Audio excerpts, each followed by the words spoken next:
Era só para concluir. Então, gente, continuando, olha só. Tudo começou com o nosso conceito de zoonose aqui, a doença saiu dos morcegos e alcançou seres humanos.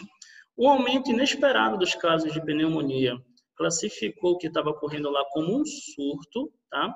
E qual é a característica-chave de um surto? Para a gente não errar nenhuma questão, caso isso caia em prova. Os surtos, eles costumam ocorrer em uma região específica. Eu até coloquei aqui destacado para vocês, ó. Surtos ocorrem em regiões específicas. À medida que esse surto vai se expandindo, que foi o que a gente observou, saiu da cidade de Wuhan e começou a ir para toda a China, esse surto virou uma epidemia. Então, a epidemia é a ocorrência de surtos em várias regiões. Olha a diferença, como é fácil da gente lembrar aqui. Ó. Surto, região específica, quando estava só em Wuhan. Depois, quando saiu de Wuhan e foi para outras cidades, virou uma epidemia, ou seja, chegou numa área geográfica mais ampla. E quando o vírus ele alcançou diversos países e chegou a todos os continentes, a gente começou a classificar ele como uma pandemia. Então, aqui são 4 conceitos importantes que a gente pode abordar quando fala da emergência do coronavírus tipo 2, do SARS-CoV tipo 2. Tudo bem? Vamos falar um pouco do vírus agora aqui. Gente, essa aqui é a morfologia do vírus, ou seja, é a forma que ele apresenta. Esse vírus, o que ele tem de interessante aqui? Vamos falar primeiro das características gerais, na verdade. Todo vírus, te lembras aí que ele é uma entidade biológica que a gente classifica como acelular. Por que eu falo entidade biológica? Para a gente não cair naquela discussão se vírus é ser vivo, não é ser vivo. Eu prefiro classificá-los como entidades biológicas, tá bom? Para a gente não ficar nessa de é ou não é, ser ou não ser. Então, a gente sabe que eles não são constituídos por células, logo são organismos acelulares. Todo vírus ele é um parasita, ele estabelece essa relação ecológica de parasitismo com seus hospedeiros, intracelular obrigatório, ou seja, ele só consegue desenvolver todas as suas funções, tá? Ele só tem um metabolismo ativo, se é que a gente pode chamar isso de metabolismo, dentro de uma célula, por isso que a gente classifica como parasita intracelular. Só que alguns estudos sobre o coronavírus têm demonstrado que ele pode permanecer sobre superfícies, aí isso vai variar, se ele está no plástico, se está na madeira, se está em superfícies metálicas, mas ele consegue permanecer inativo, só vai ter atividade quando entrar numa célula, tá bom? A gente sabe também que existem vírus que são de RNA e outros vírus que são de DNA. E esse vírus ele é um vírus de RNA. Quando a gente fala sobre ácidos nucleicos em sala de aula, a gente sempre diz assim, o RNA é um ácido nucleico de fita simples e o DNA é um ácido nucleico de fita dupla. Só que para os vírus a gente sai um pouco desse conceito. Eles podem apresentar RNA de fita dupla ou DNA de simples fita. Parece estranho, mas é o que acontece somente nos vírus. Então, essa regra de fita simples para o RNA e dupla para o DNA, ela é quebrada, vai por água abaixo quando a gente fala de vírus. Eu cheguei a comentar isso com vocês em sala, nas turmas onde eu já dei aula de ácidos nucleicos. Então, ele é um vírus de RNA de fita simples, lembra que o RNA é o ácido ribonucleico, que tem essa fórmula aqui de ser 5H10O5. Os vírus eles podem sofrer mutações, ou seja, eles podem evoluir ao longo do tempo. Essa aqui seria uma explicação do porquê a gente contrai o vírus da gripe, que é o influenza A, todos os anos. Todos os anos o vírus se modifica, sofre mutações e por isso também a vacina para influenza, para a gripe, ela é reformulada anualmente. Então, os vírus sofrem mutações e evoluem. Especificamente sobre o coronavírus tipo 2, não foram observadas ainda mutações nesse vírus importante que conferem para ele alguma vantagem evolutiva. Esse vírus é um vírus envelopado. Lembra, a gente pode classificar os vírus em 2 grupos, os vírus envelopados e os não envelopados. O que seria um vírus envelopado? Olha como é simples. Toda vez que o vírus está parasitando uma célula, ao sair dela, ele pode arrancar um pedaço da membrana plasmática dessa célula. Agora, a gente precisa lembrar do que é feita uma membrana plasmática. Na verdade, do que são feitas as membranas celulares. Toda a membrana celular ela tem uma constituição fosfolipídica. Então, esse envelope do vírus ele não é feito de gordura. Te lembras das nossas aulas sobre lipídios que gordura é um lipídio simples, do grupo dos glicerídeos, para ser mais específico, dos triglicerídeos. E os fosfolipídios são lipídios complexos ou compostos, que são formados pelo glicerol, fosfato e aquelas duas caudas de ácidos graxos. Eu vou te mostrar uma imagem lá na frente. Então, não é correto dizer que o envelope do corona é de gordura. Ele é feito de fosfolipídios, tá bom? Então, ele é um vírus envelopado e esse envelope ele arranca da membrana plasmática das células quando termina o seu ciclo replicativo. Então, aqui a gente tem a estrutura do vírus. Aqui, em amarelo, a gente tem uma mistura de uma proteína com um glicídio, que a gente chama de glicoproteína, e ela tem um formato de espinho. Por conta dessa característica aqui, o vírus é chamado de coronavírus, porque essas proteínas, segundo quem observou o vírus a primeira vez a microscopia eletrônica, que a gente não consegue observá-lo no microscópio óptico, que é aquele comum, então, quando a primeira pessoa observou, ela nomeou ele como coronavírus, porque, segundo esse pesquisador, essas espículas lembravam coroas. Aqui a gente tem o genoma dele em verde. Olha, a gente tem 3 fitas de RNA aqui. Temos uma camada de proteínas que está logo abaixo do envelope lipídico, que está bem aqui. Olha. Nós temos proteínas que atravessam esse envelope também. Então, lembra, é um envelope fosfolipídico. Falando um pouco sobre a replicação viral. Eu queria te chamar a atenção uma coisa. A gente não fala que vírus se reproduz, porque não é ser vivo. Vírus se replica, tá? E o que seria essa replicação? Vamos para a etimologia da palavra, olha. É uma ação de construir réplicas de um determinado vírus. Então, toda a replicação vai fazer cópias, réplicas do vírus. Aqui desse lado a gente tem as etapas da replicação, que são a dissorção, penetração, desnudamento, síntese de proteínas e de ácido nucleico, montagem e liberação. Olha como é simples para a gente entender esse processo. Aqui a gente tem uma célula, que vai ser a célula hospedeira, e a membrana dela. Olha o vírus aqui se aproximando dessa célula. Para que todo vírus adentre numa célula, ele precisa reconhecer receptores na membrana plasmática dessa célula. E o que seriam esses receptores? Lembra, quando a gente estuda a membrana plasmática, a gente diz assim, né? A membrana plasmática ela é constituída de fosfolipídios, mas também nós temos a presença de proteínas nessa membrana.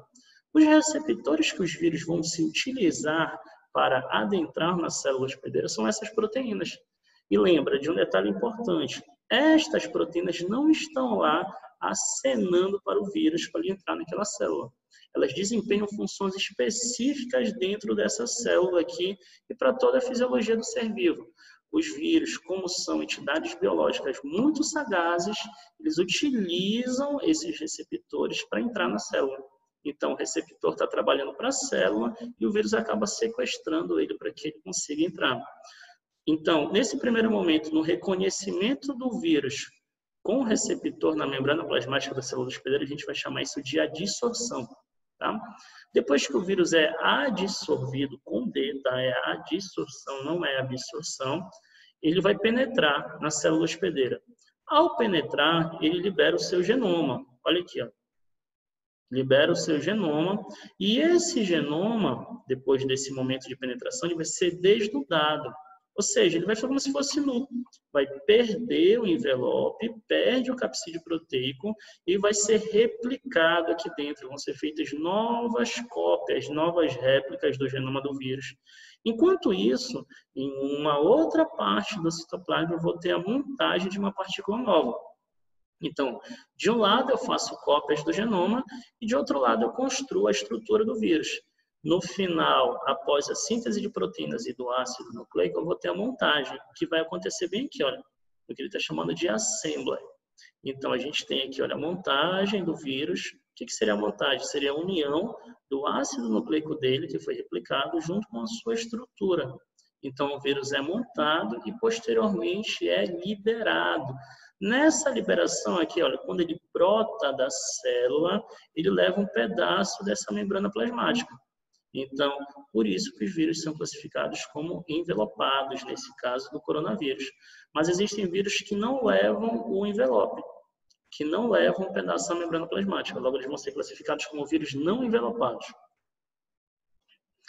E aí, agora, recentemente, na mídia, chegou a notícia para a gente que pessoas que são diabéticas, hipertensas, ou fizeram uso do ibuprofeno, que é um anti-inflamatório famosíssimo, extremamente potente, que muitos de vocês já tomaram com certeza, tiveram um quadro de infecção mais grave. O que isso tem a ver com as proteínas da membrana das células hospedeiras? Por que quem tem essas características ou quem tomou ibuprofeno teve quadro mais grave?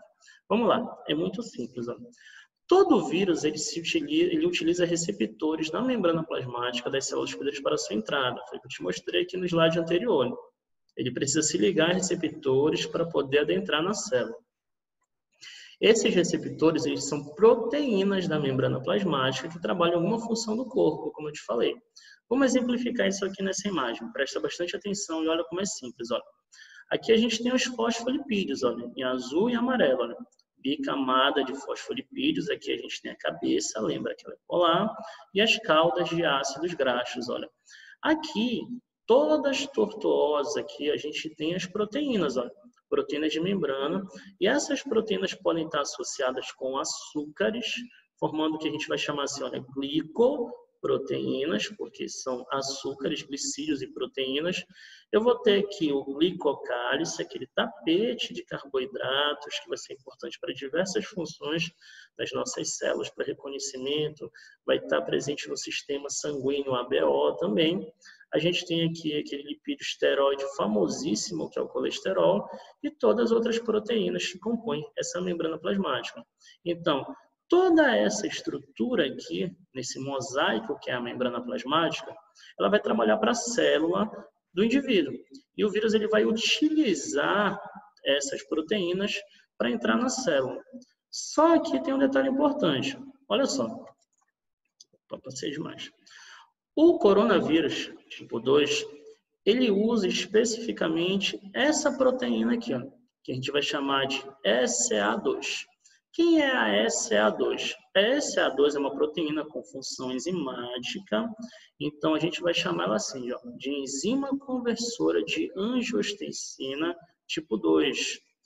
Essa proteína, ela é expressa, ou seja, ela está presente na membrana plasmática de células epiteliais do pulmão, do intestino, rim e dos vasos sanguíneos. Então, imagina uma membrana plasmática cheia de proteínas e essas proteínas são a SEA2.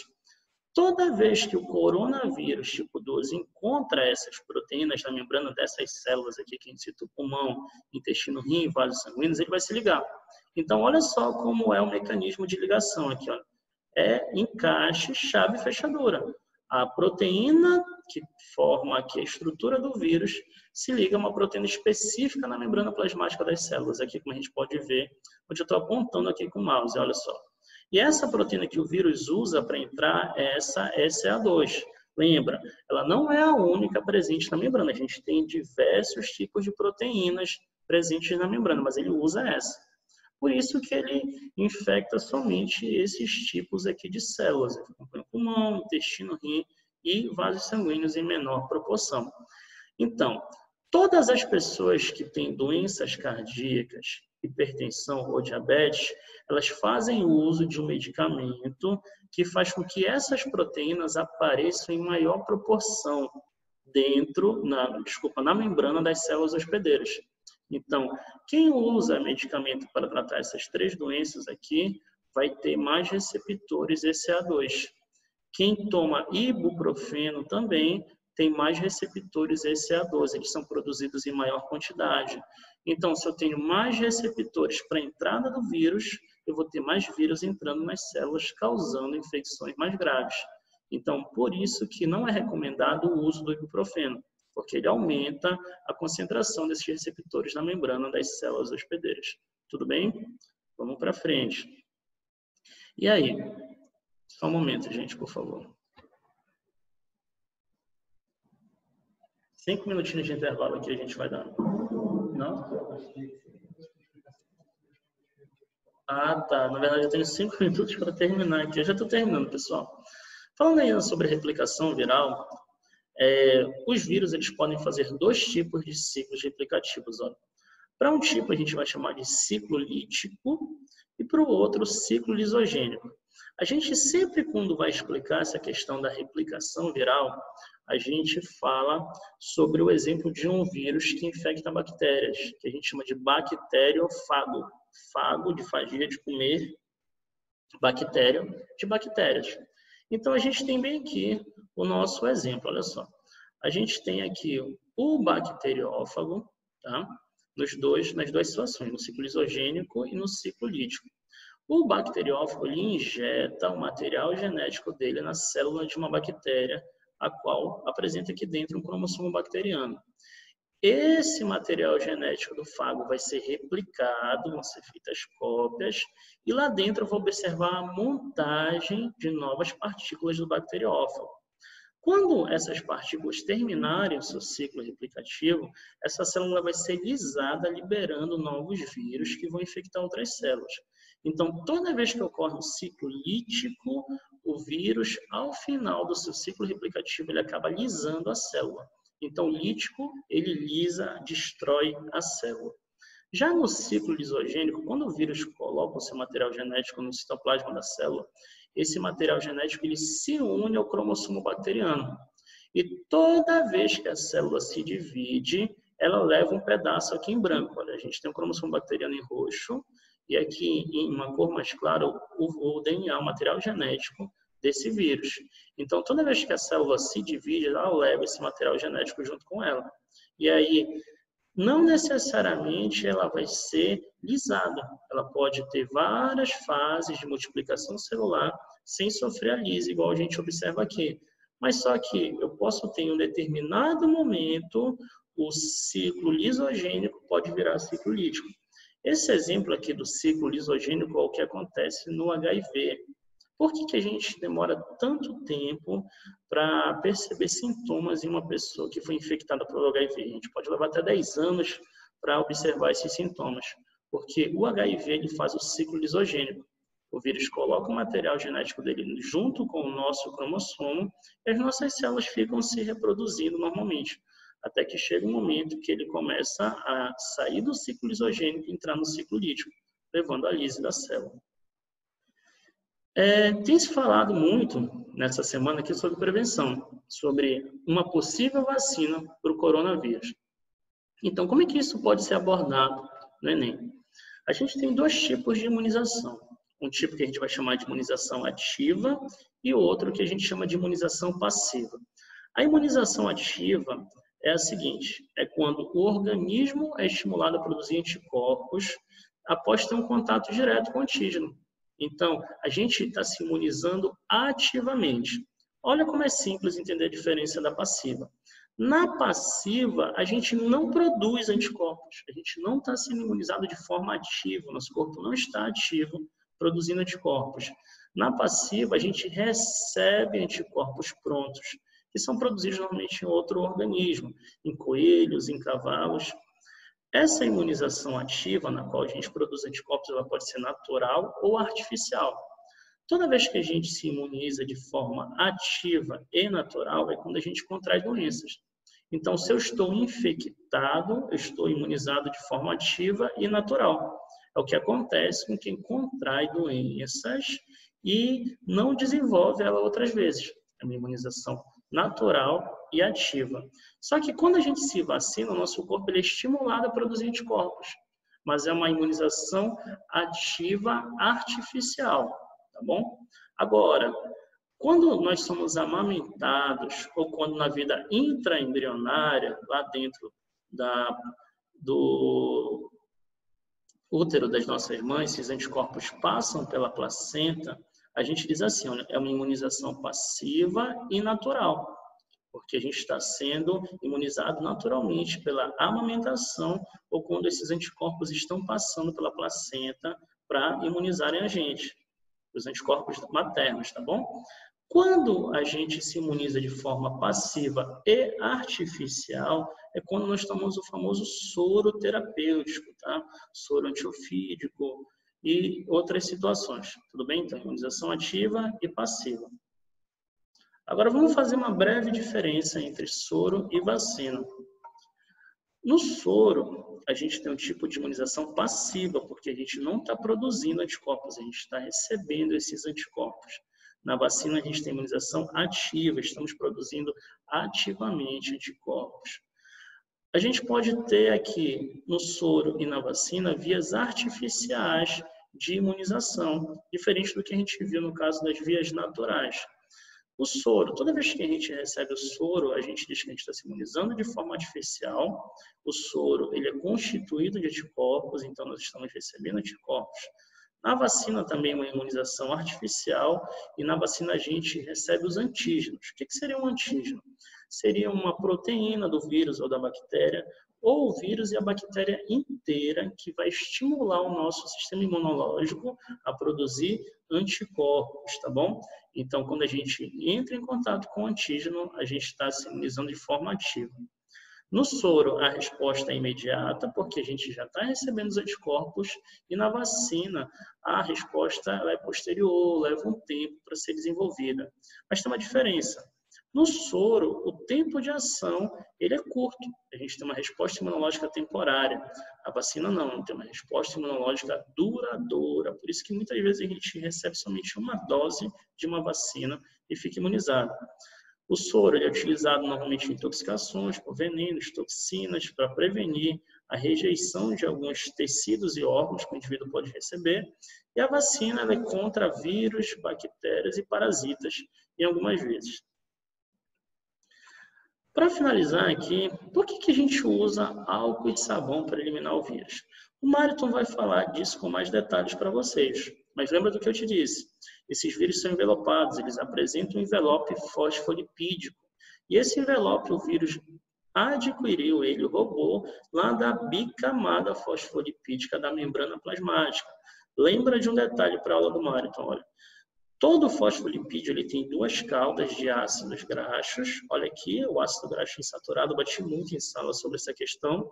E tem aqui o glicerol e o fosfato na cabeça, e a cabeça ela é hidrofílica e a cauda é hidrofóbica. Então, a cabeça é polar e a cauda é apolar. Então, esse aqui é um lipídio composto, um fosfolipídio. Então, toda vez que o indivíduo higieniza as mãos com álcool ou usa o sabão, lembra, álcool é um solvente orgânico, então ele dissolve lipídios, e o fosfolipídio vai ser dissolvido. Mas vocês vão ver isso com mais detalhes lá com o Mariton. No caso do sabão, no sabão existem substâncias chamadas de surfactantes, que vão dissolver também o envelope lipídico do vírus, expondo ele a alterações ambientais. Assim o vírus vai acabar sendo degradado pelo ambiente. Esta semana também saiu uma notícia sobre o tratamento para o novo coronavírus com uma substância chamada de hidroxicloroquina.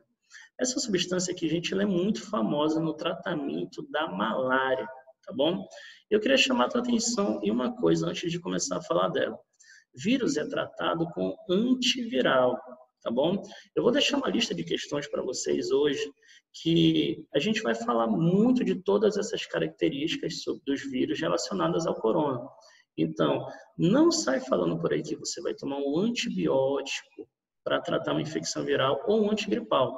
O antigripal, ele trata sintomas da gripe, de uma infecção respiratória, mas ele não vai eliminar o vírus. O que elimina o vírus é o antiviral. O antibiótico é para bactérias e antifúngico é para fungos. Esse medicamento aqui, a hidroxicloroquina, ela é usada para tratar artrite, lúpus eritematoso, doenças fotossensíveis e malária. É muito famoso para o tratamento da malária.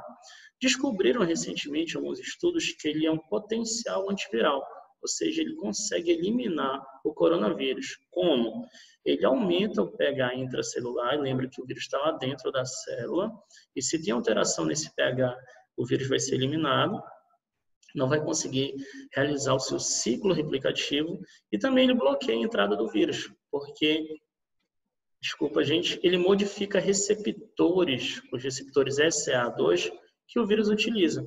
Então, ele está muito famoso. Inclusive, tem gente que está raspando já esse medicamento das farmácias, o que não deve ser feito. Ele é usado no tratamento, ele não pode ser usado na prevenção da doença, tá bom?